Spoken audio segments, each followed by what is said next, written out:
So if they don't get the USMCA, that would be very sad. Jeff? Speaker Pelosi said today she hoped your family would conduct an intervention with you. What's your reaction to that? No, I saw her read it perfectly, just the way she said it. It's very, very sort of a nasty type statement, but I will say this. She said I walked into the room right next door yesterday and walked in and started screaming and yelling. Just the opposite. Just the opposite. Because I know that they will always say that, even if it didn't happen, because this happened once before. I walked out. I was so calm.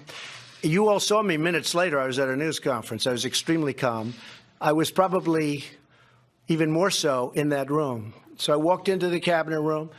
You had the group, Crying Chuck, Crazy Nancy. I tell you what, I've been watching her, and I have been watching her for a long period of time. She's not the same person. She's lost it.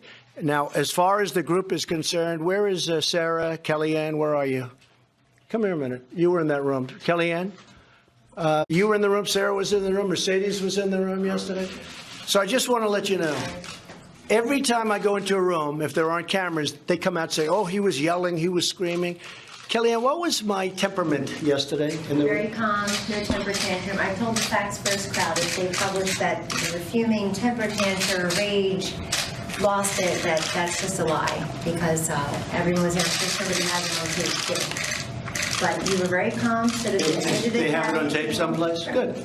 Cabinet, you started at the end of the table, stated your case. Peter doesn't want to hear this, by the way. He wants to ask the headlines are written there. Because he doesn't, he's fake news, but go ahead. Sir, Mr. President, why would you have to raise your voice? You said to them, when you're done, your 2 tracks, come back and we'll talk about infrastructure. You've made that very clear. We had the meeting, infrastructure, drug pricing, USMCA, you made that very clear to them. And I just don't know what she's going to do with USMCA. It's going to be one of the great trade deals of all time. And frankly, if we didn't have tariffs, we would never have a deal like this, because when Canada, when Mexico said they're not going to agree to certain points, I said, that's okay, we're just going to tariff your nation. We're going to tariff you. Either you're going to agree or not. It's a great deal. In fact, you know, your friends on the other side of the border, they started striking and picketing. So that's usually not a good sign for the other side, right? We made a great deal. But whether or not Pelosi understands it, or whether, I don't think she's capable right now of understanding it. I think she's got a lot of problems. Mercedes, you were in the room yesterday. I walked in, and I would say in this voice, I said, not right what you did, and calling a meeting like this wasn't right. And so I said, so I'm going to postpone it or call it off. But you can focus on one thing. You shouldn't go down 2 tracks at the same time, because they can't.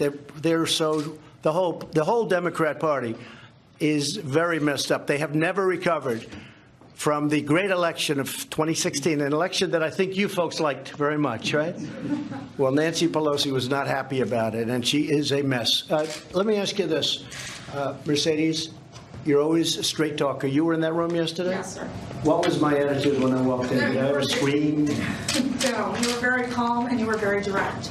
And you sent a very firm message to the Speaker and to the Democrats. And it's very discouraging and disgraceful to see that the Speaker would decide an hour before coming to the White House to make those comments, call it that there's a cover-up, and then stride into the White House and expect there to be a constructive meeting. You know, we want to solve these big issues of infrastructure. We want to solve these big issues of USMCA.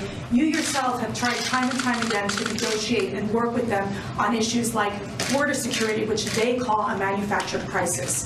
And it's time for them to wake up and to stop waging this political war and these endless investigations and start to really find the solutions that the American people are looking for, that our farmers are looking for. Right. And I think it's going to be very hard for Nancy Pelosi to stop that. Now, they're a do-nothing group of people. The Democrats have done nothing other than obstruct. They're obstructing this country, but they are obstructing. And it'll be very interesting to see whether or not they approve the USMCA, which we need.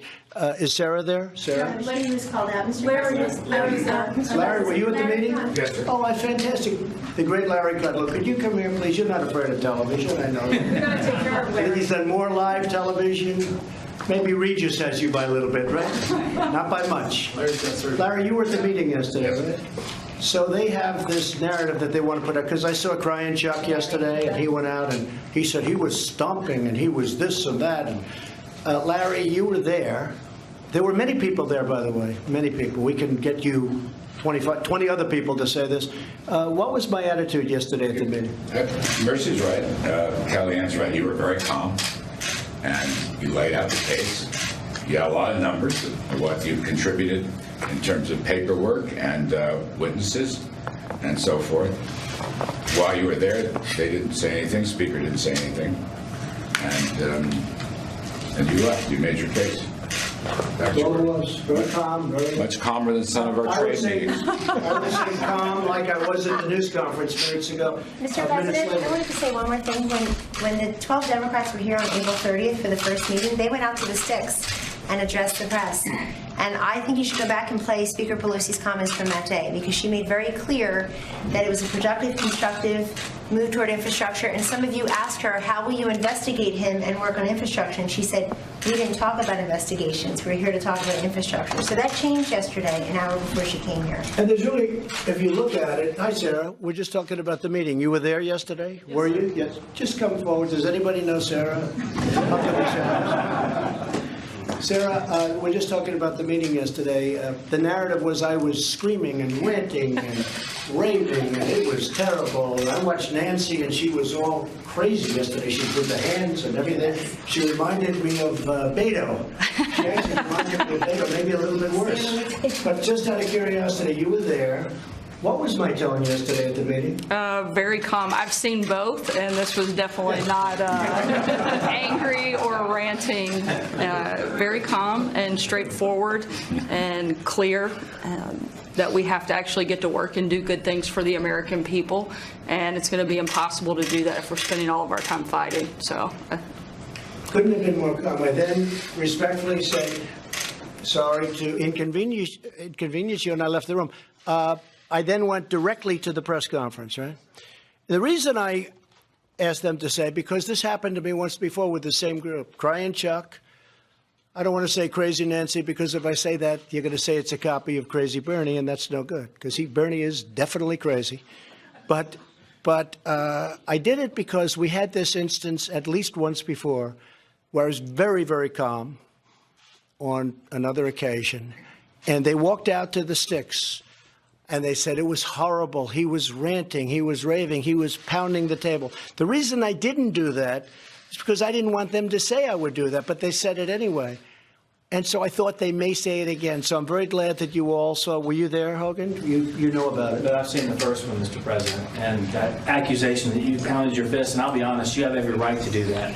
We face a crisis on our southern border, and they've done nothing.